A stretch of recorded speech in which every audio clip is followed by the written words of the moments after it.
যে যা করে একটু বেশি বেশি আমি এতে দায়িত্ব দিই। তারা যখন ফেল করে তখন মুখ বন্ধ হয়ে যায়।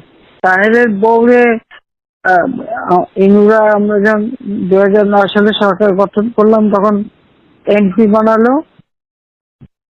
তা 2009 না 14, হ্যাঁ 2014 এমপি বানাইছিল তো।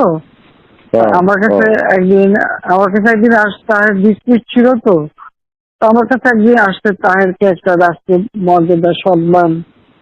আমি খালি আমি পার্লামেন্টে যে দাঁড়ায় দাঁড়ায় সব নিয়ে এসে ধরে না কথা বলে, তো সে এসে আমার সাথে কথা বলছে। আমি খালি বললাম, শোনে আপনি স্পেশাল এমপি হচ্ছেন ঠিক আছে, কিন্তু আমি তো ভুলে যাই কিভাবে যে আমার বাপের হত্যার সাথে আপনার স্বামী জড়িত, আমার পুরো পরিবারের সাথে, এবং জিয়া রহমান নিয়ে ক্ষমতায় বসাচ্ছে। হ্যাঁ, জিয়া তারে ফাঁসি দিচ্ছে। তো তাকে আমার হাত থেকে তাকে আমার হাত দিয়ে আমি কি করে সম্মান দিই? একেবারে চুপ হয়ে আসতে চলে গেল, আর কোনোদিন আমার সঙ্গে কথা বলতে আসেনি। এরা তো বঙ্গবন্ধু ওর ভাই তো তাহেরের ভাই একটা তো এখনো আমাদের এমপি, অবশ্য বেলাল। ও বলে ভাই আপা আমরা তো এত ছোট ছিলাম, আমরা তো অত বুঝি নাই, আমরা এগুলি সব মনে করছি এক খুব একটা কি জানি হচ্ছে, আমার সাথে নাচছি লাফাচ্ছি গেছি করছি। আর একটা ভাই প্রফেসর আনোয়ার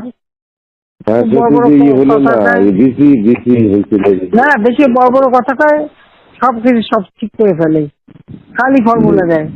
পাঠালাম যে জাহাঙ্গীরনগর ইউনিভার্সিটিতে বিসিগিরি করতে, যাইয়ে শিখতে তো পারলো না, বাইরে আসলো। আর তারপরে আর জীবনে ফর্মুলা করে না। আমার কাজের আবার একটু ধারা আছে, যে যা করে একটু বেশি বেশি আমি এতে দায়িত্ব দিই। তারা যখন ফেল করে তখন মুখ বন্ধ হয়ে যায়।